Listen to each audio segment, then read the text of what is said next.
This is CBC Winnipeg News.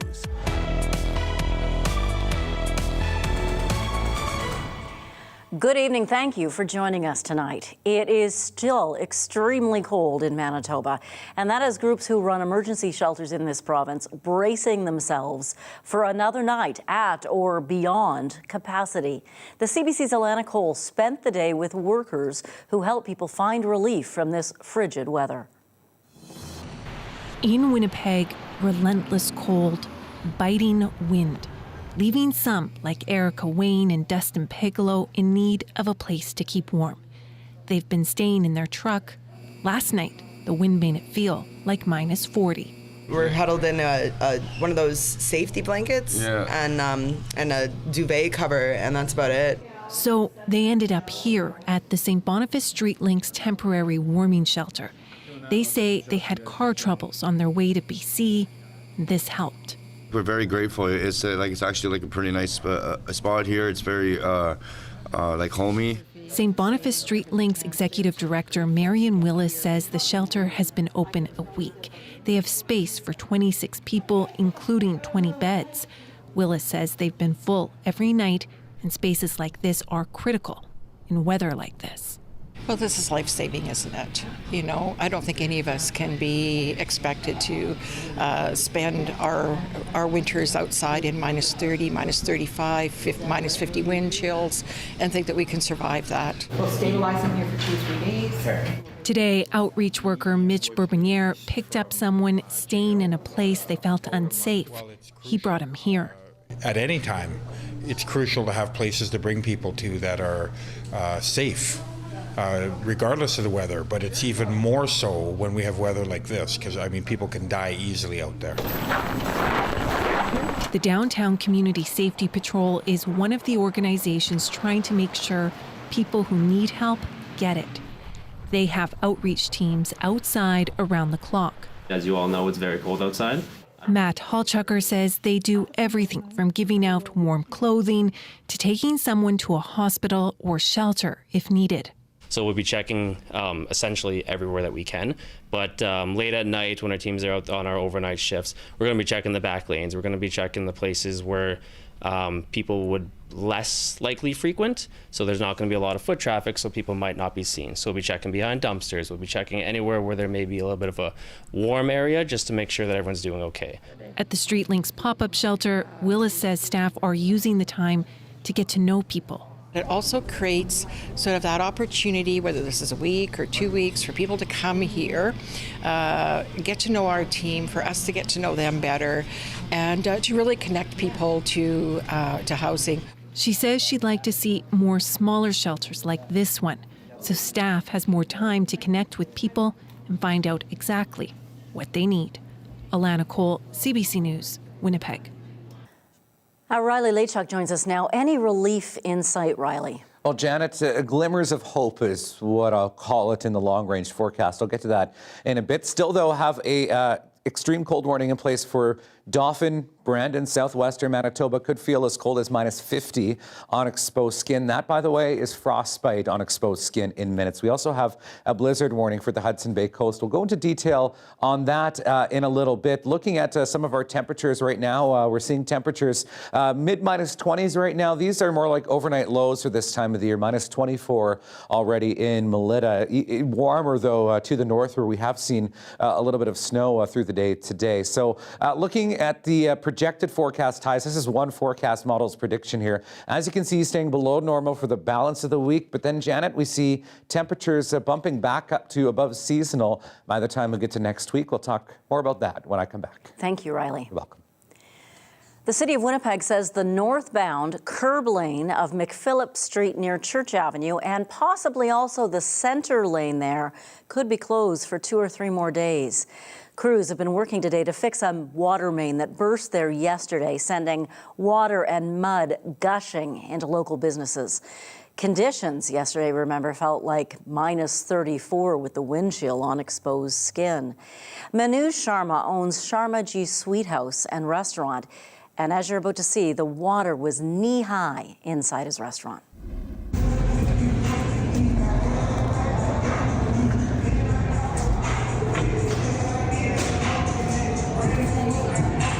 My name is Manoj Sharma.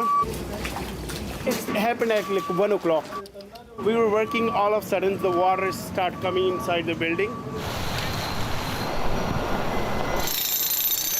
So I thought there's a maybe water break or something like inside the building, but when we checked, the water was coming from the outside.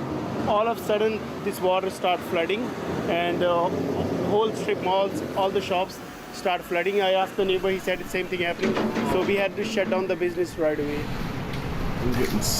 The water came from the back door, this door. It was coming, it was almost up to here, like it was that high. I called 311 and they came and then they started working on it. By the time it was all flooded. So the business is almost closed because of it. The whole restaurant was flooded, like from kitchen and everything. So they had to shut down the whole operation and that's all.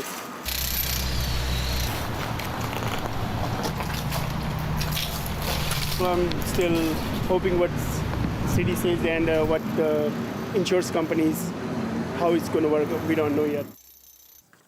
What a mess to clean up, hey? The daughter of a woman whose body is believed to be in a Winnipeg area landfill has filed a human rights complaint against the former provincial government. Cambria Harris says former Premier Heather Stefanson and the Progressive Conservatives discriminated against her and Indigenous women by failing to search the landfill for her mother and Mercedes Myron. The two are victims believed to have been killed by an alleged serial killer and their bodies dumped in the Prairie Green landfill. Harris says the lack of progress towards a search and the refusal to fund it amounts to discrimination. She says her family was caused further harm by the campaign election ads taken out by the PCs on the issue. She announced that she was not going to fund a search or that she was not going to support a search. It set a precedent in Manitoba, and that precedent was that no Indigenous woman was going to be looked for in the future if this were to ever happen again, and that Indigenous women are going to continue to be discriminated against so long as we put up with it. A second human rights grievance against the current NDP government was also filed for refusing to make the funds and resources available to search the Brady Road and Prairie Green landfills. Neither party has responded to requests by CBC for comment. Former Premier Heather Stefanson, meantime, resigned today officially as PC party leader. She announced her departure at a delegation meeting over the weekend. Stefanson became Manitoba's first female premier when Brian Pallister resigned in 2021 and she won the party leadership election. She says she's proud of the work she and her party did, but there were challenges. It's not easy. There's within the days of social media and sometimes the mainstream media as well is not so kind, but that's okay. I respect that you're doing your jobs and I have my job to do as well. And so, I'll continue to get up every day and put one foot in front of the other and continue on. Over the weekend, the party set new rules for how a new leader will be selected, using a point system that puts a cap on areas with big constituencies. No date has been set for a leadership convention to replace Stefanson. Immigration is the main driver of Manitoba's growing population, but lately fewer newcomers are staying in the province. The provincial government is trying to change that by leaning on family. The CBC's Ian Fraser reports. Where is it? Here? Brother and sister together at last. And my sister has become my sister here. Christopher Navarro now works for his sister Janet Jajalia's bakery in Winnipeg. But for years they were apart. She in Manitoba, he in Saudi Arabia and the Philippines. And now he gets to stay in Manitoba under the provincial nominee program, in part because he has family here. I always keep telling them that I'll always be grateful. Really excited. Immigration Minister Malaya Marcelino wants family connections to drive the provincial nominee program. They'll get priority. We know just from evidence that folks with that strong family tie, they stay in Manitoba. She's making changes because the province's ability to keep its immigrants appears to be dropping. As of 2020, the 5-year retention rate of immigrants based on tax filing is nearly 68%. we've been seeing a downward trend. To enter Manitoba through the provincial nominee program, the government does a draw with the expressions of interest it receives. Those selected can apply to the program. The province is now holding more draws just for people with family ties to Manitoba. And the government is thinking of weighting expressions of interest from people with family here more heavily in all draws, boosting their chances. All these folks are going to be economic migrants, but they will happen to have strong Manitoba connections. Economic Development Winnipeg doesn't believe prioritizing family will come at the expense of the program's aims. To be honest, we see it as opportunity. Ryan Kuffner says Manitoba can find immigrants who fill labor needs and have family connections. When you ask me, do I believe we can pick and choose? Yes, we can. And we need to be more bold and confident in doing so because we're way too modest. Chocolate sponge roll. Navarro has always been the family breadwinner, but rarely in the Philippines, where his wife and kids were. I need to miss every new Christmas, every New Year, every birthday of my kids. But joining his sister in Manitoba changed that. His wife and kids are now with him, and they all just celebrated their first holidays together at last. Even though I waited for a long time, it's worth it. Ian Fraze, CBC News, Winnipeg. Ottawa is spending $86 million to help foreign-trained healthcare workers get jobs.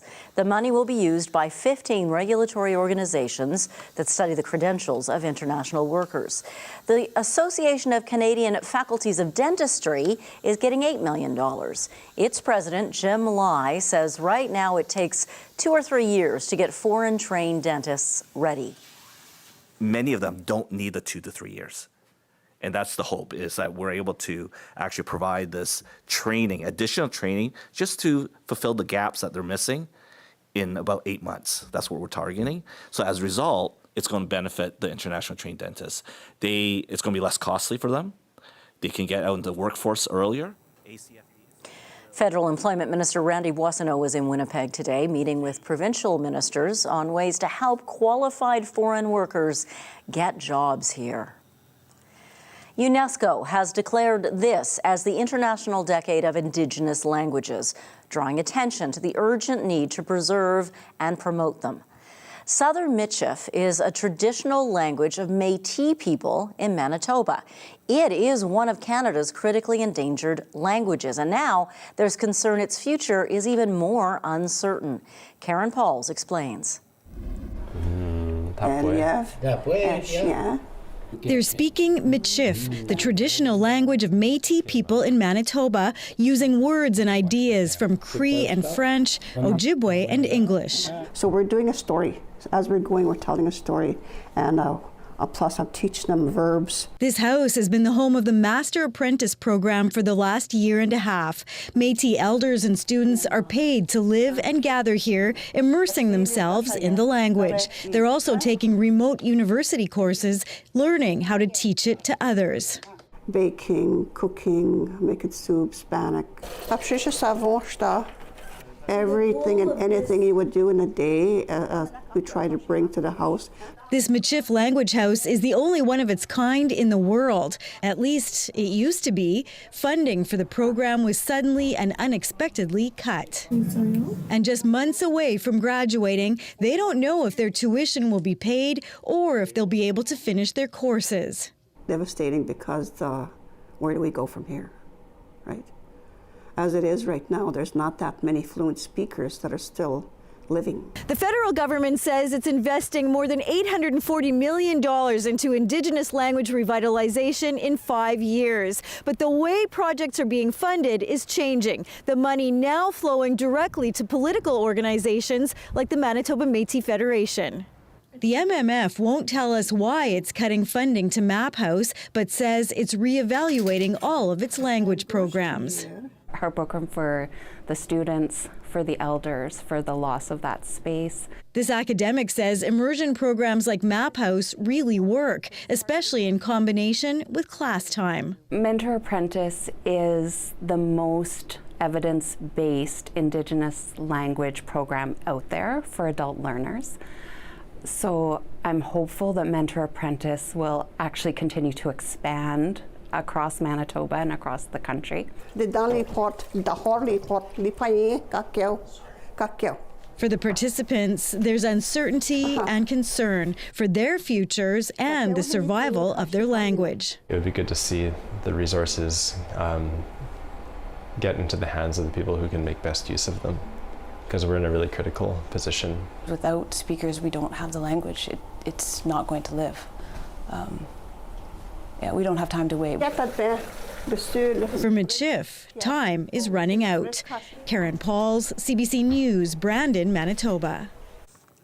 An 18-year-old man who was hit by a vehicle Saturday morning has died. Police were called about a serious crash at Notre Dame and Cecil Street. Investigators say the victim ran in front of the vehicle. The driver of the vehicle called police and provided emergency medical care to the victim until the ambulance arrived. Sadly, the pedestrian died in hospital. A Saskatchewan man has been sentenced to life in prison with no parole for 13 years for killing a baby in Flin Flon in 2020. Robert Alexander Bear was watching the 10-month-old girl while her mother was at work. The mother was called home and found paramedics working on her infant. They were not able to revive the girl.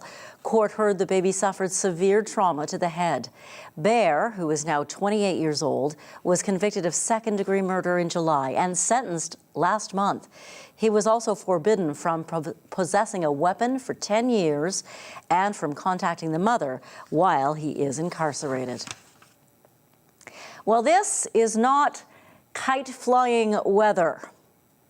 Even so, dozens of families, caregivers, and their children braved the bitter cold yesterday to fly kites at St. Vital Park in solidarity with Gaza.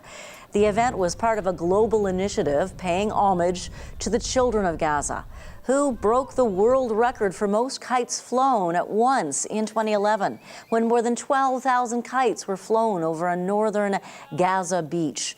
The ongoing war between Israel and Hamas reached the 100-day mark yesterday.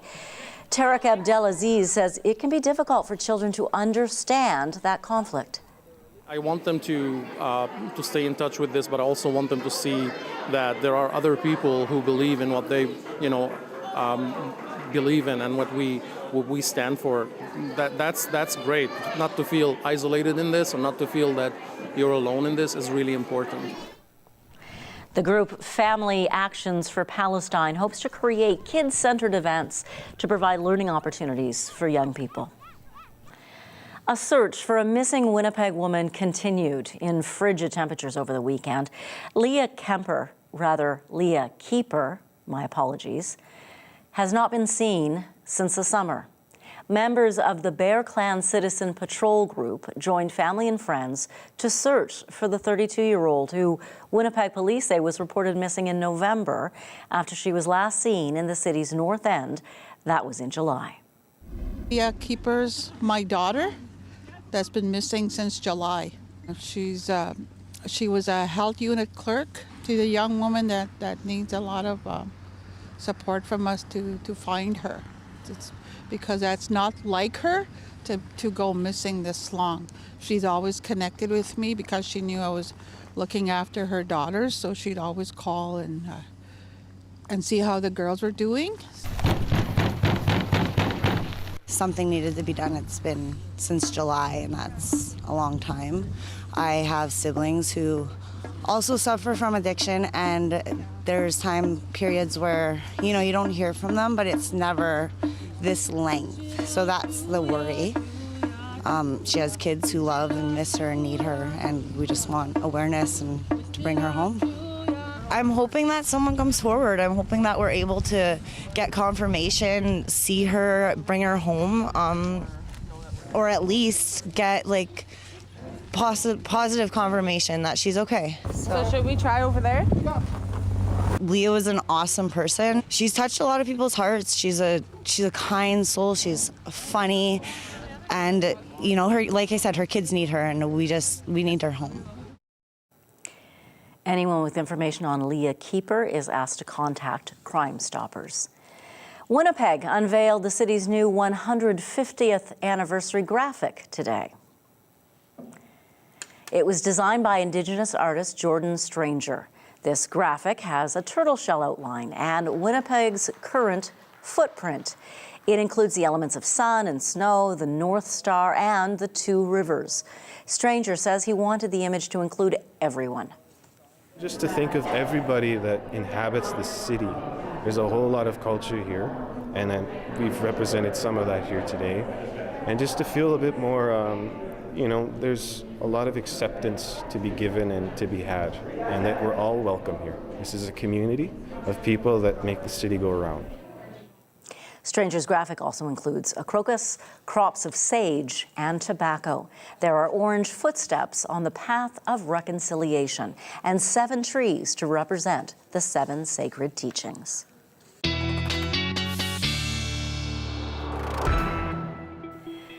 Riley Lachuk joins us now with more on this terrible weather. As I mentioned last time, there's a little bit of hope on the horizon. We have a few more days of this to get through, though, and some very windy conditions in parts of our province as well. I'll get to that in just a moment.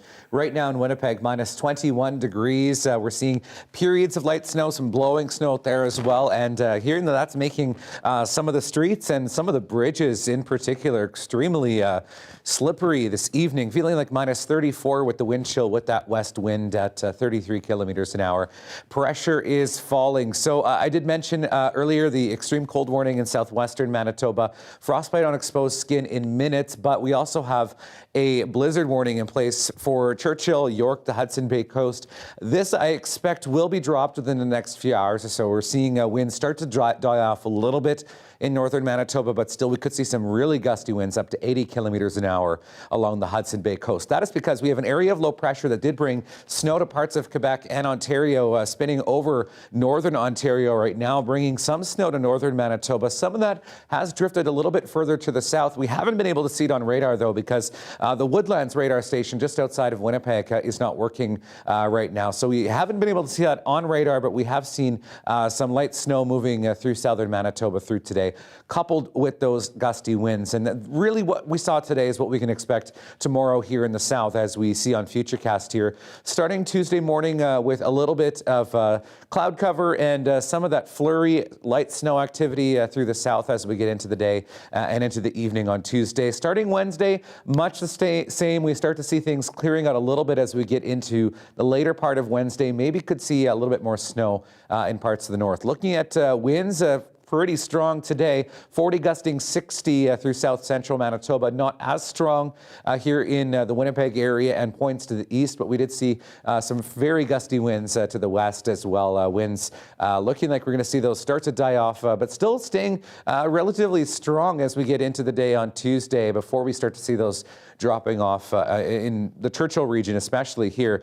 We'll see winds tapering off as we get into the night, even tonight. Waking up tomorrow in Churchill with winds out of the northeast at 20 gusting to about 30 or so. So some relief on the horizon for northern parts of Manitoba. Minus 22 with some light snow tonight in Winnipeg. Gusty winds out of the west at 30 to 50 tonight, starting to die off in the morning at minus 21 first thing in the morning. Chance of flurries still lingering into the afternoon tomorrow with those west winds still sticking around and below seasonal as we get through the next few days. Minus 18s and minus 17s, but we do see some warmer temperatures than these in your 7-day forecast. Janet, that is coming up. We're looking forward to it, Riley. Thank you. Manitoba's largest agricultural trade show kicks off tomorrow in Brandon. Ag Days 2024 features more than 60 speakers, including innovation expert and futurist Jim Carroll, who joins us now from his home in Guelph, Ontario, where it is not spring. That is a virtual background behind you, right, Jim? It is, yes. Well, you're going to make us jealous if it actually was spring there, considering how wintry it is. We're having the same deep temperatures that you are. I'm looking forward to going to Brandon in minus 25 temperatures. It's going to be a lot of fun. It will be fun. You say that farmers are true innovators. How so? You know, I speak around the world about trends and innovation, and there's two industries a lot of folks don't think are very innovative: farmers and truckers. The typical truck today has more technology than a Cessna airplane. And the typical farmer today, I mean, it's all about technology, it's all about new ideas, it's all about new ways of farming. They are an industry that, you know, if they see a lot of new ideas, they sort of are of the mindset, bring it on, I want to try it, I'm willing to chase some of this opportunity. In fact, your topic Wednesday afternoon at the Keystone Center will be artificial intelligence in agriculture. In what ways could AI impact farming in Manitoba? Well, there's both the short-term impact and the long-term impact. Look, I just came back from Hawaii where I keynoted the Western Growers Association. That's the farming industry in California, Nevada, Arizona, you know, avocados and such. And in the short term, there's a lot of things we can do with technologies like ChatGPT to accelerate our knowledge. There's a tremendous number of new ideas and technologies and concepts coming into farming. So the typical farmer has to keep up to date. And tools like that really have a profound impact on how quickly we can gain new knowledge as quickly as it's emerging. The longer term impact is in things like drone technology, things we call precision farming. Look, there's a lot of robotics coming into the industry. You know, robotic cotton pickers is something I was talking about out in Hawaii. There's a tremendous amount of new technology coming into the sector, and that's happening in the medium and longer term. A lot of that is driven by AI. Well, of course, here we're always talking to farmers about weather, right? It seems you can never control it. It's too wet, it's too dry. How could AI help them kind of hedge their bets when it comes to our weather? There's a lot of weather models that are becoming more sophisticated all the time as a result of the general acceleration of AI. I mean, for example, this polar vortex, we ski in Ontario, and I started warning my family about 2 weeks ago that we were finally going to see this really cold weather. There's a lot of tools emerging on mobile devices. I mean, just last week, OpenAI, which is behind ChatGPT, announced the arrival of the GPT store. And what we are going to see here is a flood of new sort of AI apps that in 10 years you'll sit back and sort of realize, you know, I can't live without this stuff. Some of those will be weather related for more precise micro weather predictions. You know, I often say that, you know, for example, in Iowa, we've got a different climate in eastern Iowa than we do for western Iowa, the same for Manitoba. So the specifics of getting more accurate weather information for a very precise geographic region become absolutely critical, and AI is going to help to accelerate that trend, and you'll be doing that type of thing on your phone with a lot of new AI-generated apps. But Jim, what would your reaction be if I told you that huge swaths of rural and northern Manitoba still struggle to receive reliable cell service? Well, we're trying, you know, look, we're trying to bridge that divide. I mean, 20 years ago in the U.S., you know, I was speaking to a group called the National Rural Telecommunications group, and the whole goal is how do we get broadband throughout the community. There is a vast range of new technologies coming about. One of the most fast-moving ones is Starlink from SpaceX, which is, you know, bringing satellite communications at extremely high bandwidth to rural areas. I think we're going to see that problem being solved very rapidly through the next 2 to 5 years. Futurist Jim Carroll, enjoy Ag Days in Brandon, and thanks for your time today. Thank you for having me in. A public inquest into the mass stabbings on James Smith Cree Nation in Saskatchewan has begun. 11 people killed and wounded, 17 wounded, 11 killed. More on the story after the break.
A public inquest into the mass stabbings on James Smith Cree Nation has begun.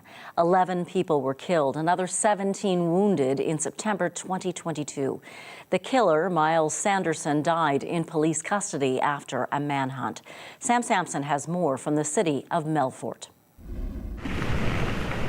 This morning, the coroner who's presiding over this inquest selected 8 jurors. We will start to hear evidence from the RCMP, and we will start the process of this long, brutal process of this coroner's inquest. Now, the jury here in a Saskatchewan coroner inquest, their job is to make some recommendations to prevent future tragedies such as this. Now, we will be hearing from, as I mentioned, the RCMP, including some members who responded on September 4th, 2022, which is the day that those stabbings happened, as well as the Parole Board of Canada and Corrections Services Canada. Now, why those agencies? That's because Miles Sanderson, the man who's accused of all of this, was a wanted man at the time. He was on statutory release, on and off, but he had a warrant for his apprehension at the time of those killings. And so a lot of family members and community members are hoping to understand just how exactly he was free at the time of that violence. You should get the full story from the people on parole, what happened, why they gave parole, and why they do parole. Yep.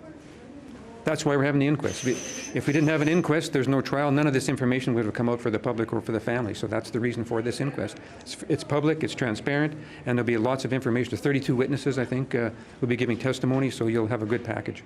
There is a lot of information that's coming from a lot of different people, as you just heard. And so not only are we expecting to hear some graphic details about who died, where, and how, but also, as I mentioned, we're going to hear from agencies about maybe how this tragedy happened. That jury that I mentioned there, they are expected to make some recommendations to try to prevent this. So in the past, some coroners' inquests here in Saskatchewan have made recommendations to Corrections Canada. So we might see something like that. And so what happens is once they make those recommendations, the chief coroner will alert those agencies of the recommendations, and those agencies are expected to respond accordingly. Now, the RCMP put out a statement today saying they take all coroner inquest recommendations very seriously, and they will be doing so with this one as well. But they won't comment any further until this entire process is done, which, as I mentioned, is going to be at least 2.5 weeks. Sam Sampson, CBC News, Melfort, Saskatchewan. Israel says Hamas is taunting families of Israelis captured on October 7th. This accusation follows the release of videos claiming to show Israeli hostages killed in Gaza. CBC's Margaret Evans reports. Hamas released a video of the 3 Israeli hostages on Sunday, Noah Argamani, Yossi Sharabi, and Itai Svirsky, followed now by another video, purportedly showing the bodies of the 2 men.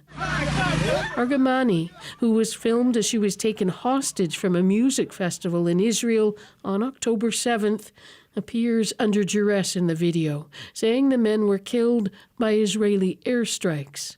We can't verify that or where or when the video was taken. Israel has called it psychological torture. In Tel Aviv last fall, we met Yossi Sharabi's brother, Sharon. His other brother, Eli, also taken hostage. Their images kept close. My family is broken, shattered. Now we are very worried. That was then. Israeli officials believe there are still more than 100 hostages in Gaza. Some of their families are angry with the Israeli government for not pushing harder for negotiations. But Israel's defense minister, Yoav Gallant, says the military can't let up now. If we stop the military pressure, he says, we will seal their fate to stay in Gaza because Hamas will not be motivated to talk to us. Inside Gaza, these images were released on social media Sunday, showing desperate Palestinians. The World Food Programme warning of hunger at crisis levels. Everyone in Gaza is hungry. There are people starving in areas, and we are not able to give basic food for. Yusuf Abu Ishaq says his family fled their house when it was bombed. We need food, bread, and blankets, he says. It's winter. UN Secretary General Antonio Guterres has repeated his calls for an immediate ceasefire. Nothing can justify the collective punishment of the Palestinian people. The humanitarian situation in Gaza is beyond words. Nowhere and no one is safe. Gaza's Hamas-run health ministry says the number of Palestinians killed since the war began has now surpassed 24,000. Margaret Evans, CBC News, London. The U.S. election season officially begins today, with Republicans in Iowa picking their candidate for president. Donald Trump is way ahead in the latest polling. You can't sit home. If you're sick as a dog, you say, darling, I gotta make it. Even if you vote and then pass away, it's worth it. You know what? You deserve a nominee that's going to put you first, not himself first. Nikki Haley is hoping to finish second ahead of Ron DeSantis. She's expected to do well in the New Hampshire primaries next week, and if so, she could have momentum to take on Trump, who wants people to come out and vote because the freezing cold threatens to keep voters home, and they have to be in person tonight to cast their votes. Scientists in Iceland say the volcanic eruption that began over the weekend appears to be dying down, but it's too soon to declare the danger over. This is footage of just some of the damage so far. Fiery lava flows reaching homes in the town of Grindavik, setting things on fire. The town had already been evacuated. No casualties have been reported. This is this volcano's second eruption in less than a month. You know, Manitobans aren't the only ones dealing with extremely cold weather. After the break, we'll take you to an indoor dog park in Alberta that's suddenly seeing a boom in business. We'll be right back.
Temperatures have dipped so low in Western Canada these days. Few people are taking their pet dogs for long walks. They're not outside for more than a few minutes, it seems. Emily Fitzpatrick takes us now inside an indoor dog park in Edmonton, which is suddenly seeing a boom in business during this deep freeze. As the temperatures plummet, the chaos rises at Happy Hound Spray and Play.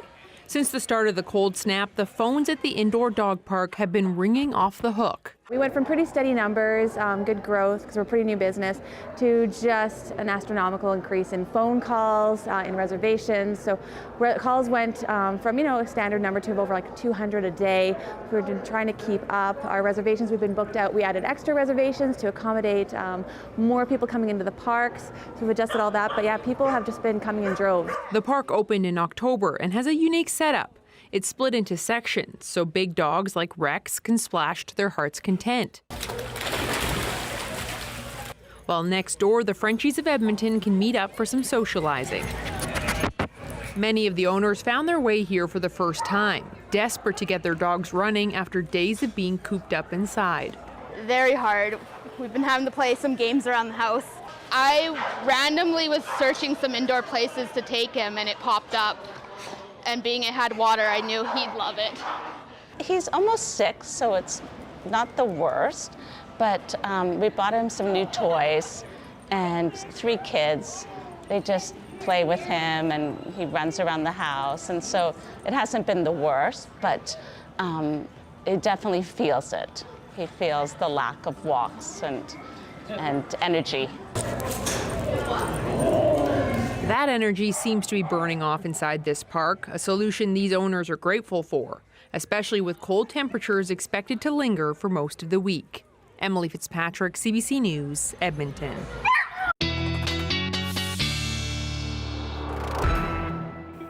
Hey, Riley, those 2 little dogs at the end of the piece almost look like they wanted to go outside. Exactly. There are some animals in our province that are enjoying the outside. We'll stay on the animal theme.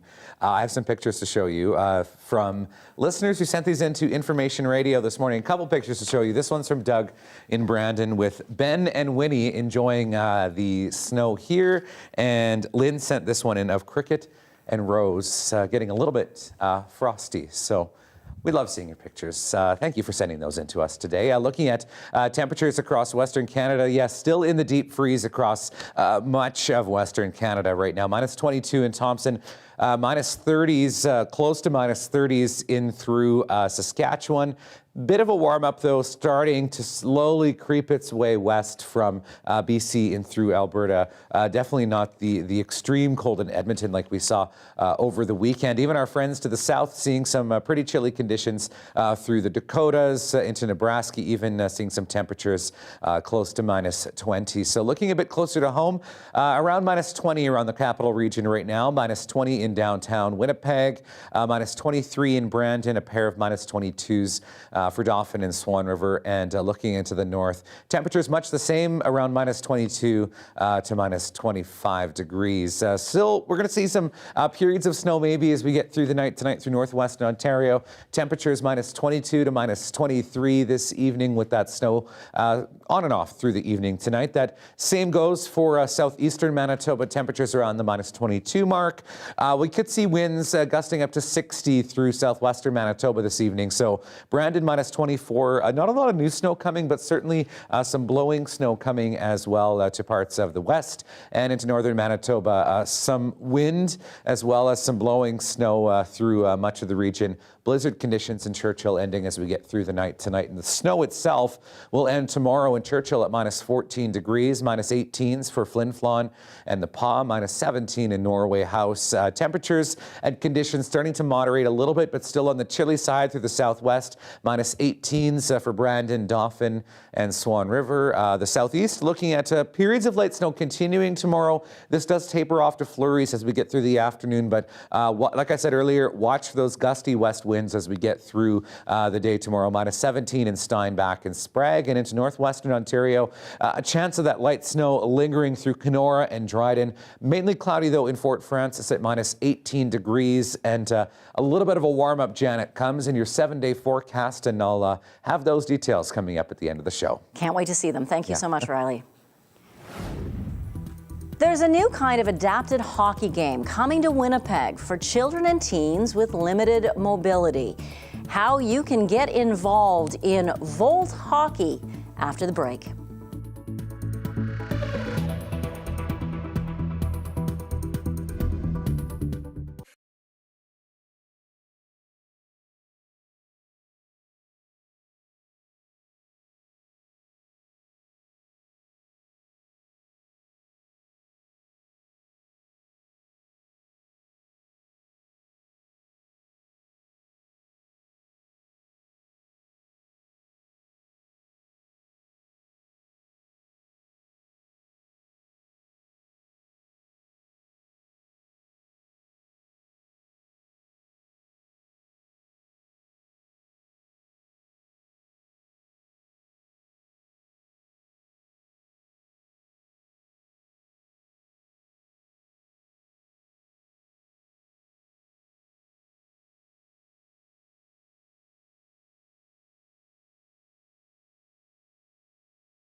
There's a new kind of adapted hockey game coming to Winnipeg for kids and teenagers who have limited mobility in their arms. Variety, the children's charity, is running sessions every Sunday afternoon at Dakota Community Center's Field House to introduce people to Volt hockey. Now, sledge hockey players need strong arms to move around the ice and to shoot. Volt hockey players use special chairs powered by batteries. If they can move a joystick, they can play. Jeff Liba is Chief Executive Officer of Variety Manitoba. Hi, Jeff. How are you? Hi, Janet. Thanks so much for having me. So you've been at 2 of these sessions now. What kind of response are you getting to Volt hockey? Yeah, we're encouraged. I mean, it takes time to spread the word in terms of what an exciting sport this is. So we've had, a fair number of kids out week 1, fair number of kids out week 2. And we're just, again, going to run another 4 sessions, I believe, on Sundays from 4 to 6 p.m. to try and get as many kids out that are interested. And the whole idea is to just get them in the chairs And the chairs and the sport speaks for itself. It's really exciting and fun. And it gives these kids just a wonderful recreation opportunity. Some of these kids might use power chairs in, regular life. So this could be the first time they've ever played on a team. What do you think that does for them? Oh, that's an absolute unique advantage for them if they are already using power chair for their mobility. It just makes it a lot easier to figure out how to control the volt chairs. They are quite sensitive, and they do have 5 speed settings. So we're starting everybody off at number 1, but lots of the participants are raring to go and wanting to move up a level or 2. And at level 5, these chairs actually go 15 kilometers an hour. Wow, that's fun. What kind of response are you getting from parents? Because I know you need parents to be there volunteering as well. Well, first of all, every kid that has sat in the volt chair and gone around is just absolutely blown away. They're having just a great time. And so, of course, as parents, when our kids are having a good time, we have a great time as well, right? And so the parents love it because, again, lots of these kids would not have had an opportunity to play organized sport before, likely. And so the prospect of them being able to play a sport, be on a team, learn and have fun with the peer group is really great. You do need volunteers as well as players. What kind of things do you need volunteers to do? Well, we're still going to need a couple of volunteer coaches, volunteer team managers, and then just, I'll call them almost like chaperones, just extra volunteers that are there to just make sure that we're able to help kids get in and out of chairs and attend to their needs. Because again, all the participants do sort of have higher needs than able-bodied children. So if someone wants to learn more about the sport, what do you recommend they do? Well, they could do one of 2 things, whether they are looking to sign up their child or whether they want to volunteer. They can go to our website, which is varietymanitoba.com, or they can always call us in the office at 204-982-1050. Jeff Leba, thank you so much. Thank you, Janet. Have a great night. Okay, Riley's been teasing us all through the program about a warm-up on the way. See when it will get milder after the break. Plus, we'll have your daily lift, so stay with us. We'll be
The Leaf, transformed into a garden of fresh floral mannequins that you need to experience. Fleur de Ville Voyage. Visit cbc.ca/Manitoba/community for more.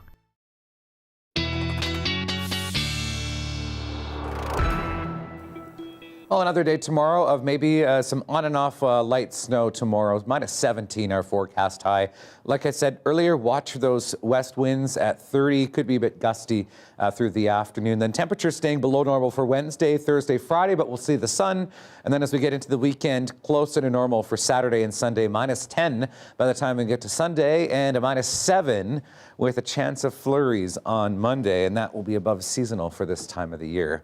Well, if that chilly forecast has you looking for something warm and cozy, we have just the thing. Have you ever heard of couscous? Well, of course, like that. The food? Yeah, right. It's like the pasta that seems like a little grain, but we're not talking about the stuff you eat. We're talking about something a little bit more wild, a little bit more strange, and yet cute. Here's your daily lift.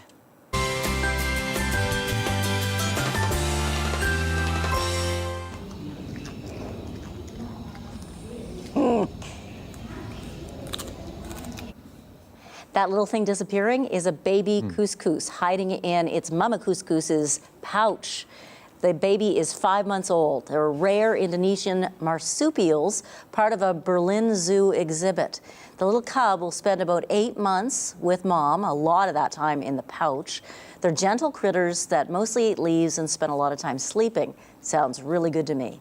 The bear couscous remains a vulnerable species. In the wild, it can be found in Indonesia's Sulawesi region.